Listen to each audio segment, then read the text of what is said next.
Hello everybody, Mark, aka The Nerdy Punk, back again tonight for a new video. Sorry about the lighting, but as always, the lighting is terrible out here at dark. I'm at the movie theater. Not sure how well you could see that there, but I'm at the movie theater. I'm getting ready to go see The Batman, which was my #1 most anticipated movie of the year. Super excited for this. Robert Pattinson, Zoe Kravitz, Paul Dano. Super excited for this. Matt Reeves directing The Batman. I can't wait to go in there. It is absolutely packed out here. It's opening night, officially opening night now. No more early screenings. March 4th, 2022. I can't wait to see it. I'm expecting it to be pretty crowded in there, so that'll be interesting. I went ahead and ordered my tickets online. That way I didn't, run into any issues seeing it tonight. This is the last showing of the night, 7:30. So, really excited for this. Like I said, I'm going to kind of stop rambling and I will see you in a little bit, just a couple minutes or a couple seconds for you guys.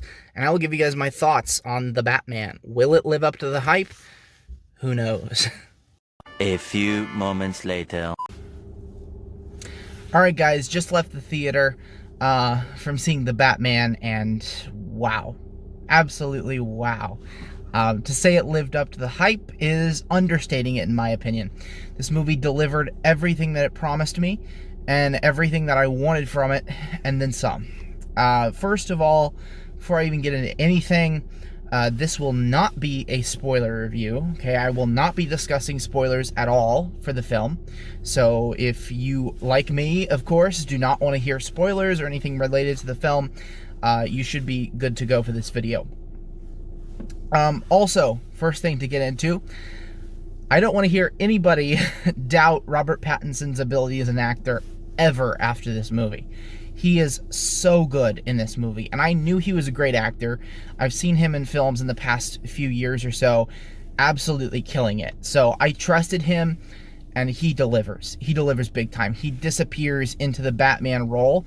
I could have used a little bit more Bruce Wayne. I didn't quite buy that as much, but I'm hopeful in subsequent sequels we're going to get more of Pattinson as Bruce Wayne. But I absolutely bought him as Batman. He was so good in that. So the film, it markets itself as a noir-inspired detective thriller in kind of a David Fincher Seven style, and you absolutely pick up on that. It delivers from the very first shot and the first dialogue, the first music that you hear. You are put right into that mindset, and it does not stop from the word go. It's a 3-hour film. It feels like maybe 2, if that. Pacing is really good in the movie. There's a couple slight moments where it starts to kind of run in place a little bit, and you don't feel like you're going where you want to go as fast as you want to get there. But for the most part, for a 3-hour film, this flows incredibly well, at least on first watch. I'm interested to see how I react to it on subsequent watches, because I think that's when I'm really going to know what I feel about the film. First time, it's a big movie. Batman's my favorite character ever, so of course I'm on the high right now of just seeing this film. But, so my opinion could go down a little bit, but it's sky high right now. Like, such minor issues.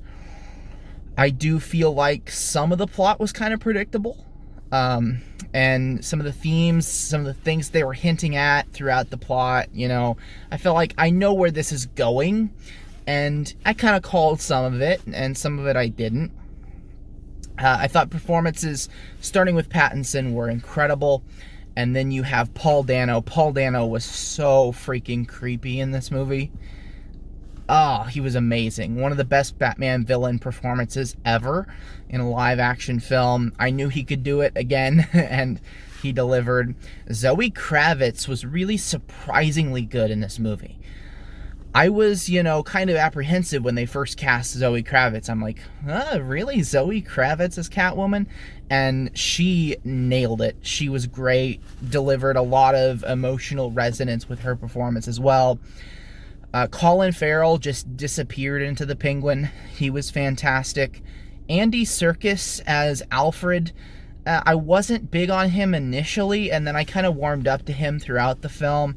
I still wasn't the hugest fan of him. To me, Michael Caine will always be Alfred, but, you know, there's only one Michael Caine.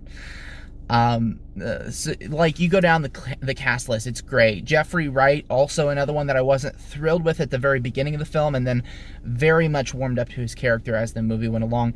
And John Turturro, I didn't really buy him either as Carmine Falcone when he was initially cast, but he delivers big time in this film as well.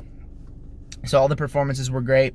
Like I said, I had a couple very minor issues with the pacing, as well as some of the predictability of the plot. And then there was a couple things that I've kind of been reading about the film, about studio interference. I think the studio, you know, they did what they needed to do. They gave Matt Reeves the creative freedom that he needed, because this is definitely a superhero movie that you don't see every day. I saw people bringing kids to this movie. I wouldn't bring my kids to this movie if I had kids. This would have scarred me as a child.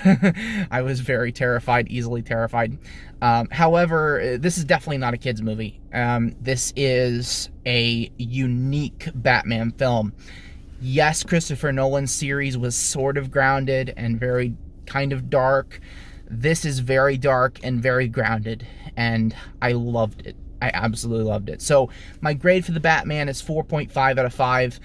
Go ahead and let me know your thoughts down below. Spoiler free, of course, for the rest of us who haven't seen the film. And I hope you have a great weekend. Hope you guys get out there and see the Batman and any other films that you want to in the theater this year, because this theater experience was incredible, by the way. Like, the theater was packed. It wasn't like completely full, but it was at least 3/4 full. A great experience. Gave me nostalgia vibes from, you know, childhood, going to see the next big movie. I love seeing this type of event at the theater. All right, have a great weekend, guys. See you later.